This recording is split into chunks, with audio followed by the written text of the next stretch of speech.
Congress party ने अपनी बैठक में जो वंदे मातरम को लेकर प्रस्ताव पारित किया है वो अत्यंत ही निंदनीय है। और इसके साथ साथ कांग्रेस पार्टी ने साबित कर दिया कि उनके लिए पार्टी देश से ऊपर है। इसलिए देश के संविधान के द्वारा प्रदत्त शक्ति के साथ संसद से पारित कानून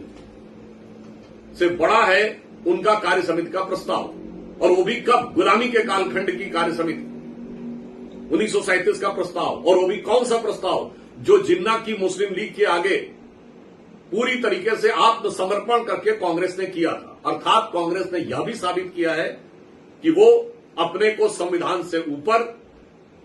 अपने को देश से ऊपर और अपने पार्टी के प्रस्ताव को संविधान के कानून से ऊपर मानती है। और उसके साथ अब इस अटकलों पर विराम लगा दिया है कांग्रेस ने कि वो अब आज की नई मुस्लिम लीग हो गई है,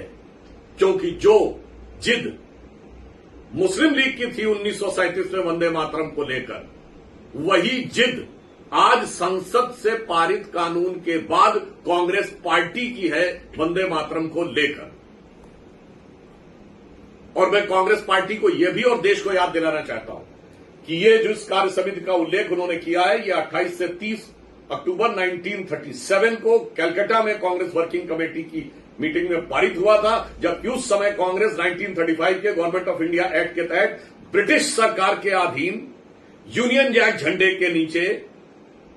ब्रिटिश क्राउन के प्रतिनिष्ठा की शपथ लेते हुए फरवरी 1937 में राज्यों में अपनी सरकार बना चुकी थी। अर्थात गुलामी के कालखंड में अंग्रेजों के प्रतिनिष्ठा की शपथ लेकर मुस्लिम लीग के आगे घुटने टेक कर जिस प्रस्ताव को पारित किया, उसको स्वतंत्र भारत में आकर उसके लिए अड़ना अत्यंत ही दुर्भाग्यपूर्ण और कांग्रेस की देश के प्रति निष्ठा और संविधान के प्रति निष्ठा पर एक प्रश्न चिन्ह है। और साथ ही मैं कांग्रेस को यह भी याद दिलाना चाहता हूं कि इस कार्य समिति के प्रस्ताव के लिए नेहरू जी ने जिन्ना को लेटर लिखा 6 अप्रैल 1938 को, जो selected works of Jawaharlal Nehru series 1 volume 8 page number 230 से 39 के बीच में प्रकाशित हुआ है, जिसमें उन्होंने सिर्फ ये नहीं लिखा, उसी में बिंदु क्रमांक 9 पे वो जानकारी दे रहे हैं कि कांग्रेस कार्य समिति ने वंदे मातरम को छोड़ दिया है। फिर विस्तार दे रहे हैं कि जिन अंशों से आपको समस्या है वो हम छोड़ रहे हैं, मगर इसी में याद दिलाना चाहता हूं, इसी में वो ये भी लिख रहे हैं बिंदु क्रमांक 12 के ऊपर कि भारत के तिरंगे के साथ साथ हमने जो एडॉप्ट किया तिरंगे के साथ साथ मुस्लिम लीग के झंडे को भी समान सम्मान मिलना चाहिए। और इसी में बिंदु क्रमांक 7 पर नेहरू जी ये भी लिख रहे हैं मुस्लिम लीग के प्रति समर्पण करने की पराकाष्ठा है कि वो लिख रहे हैं कि सार्वजनिक रूप से काउ स्लॉटर यानी गो हत्या के लिए सार्वजनिक रूप से पूरी तरह अनुमति होगी।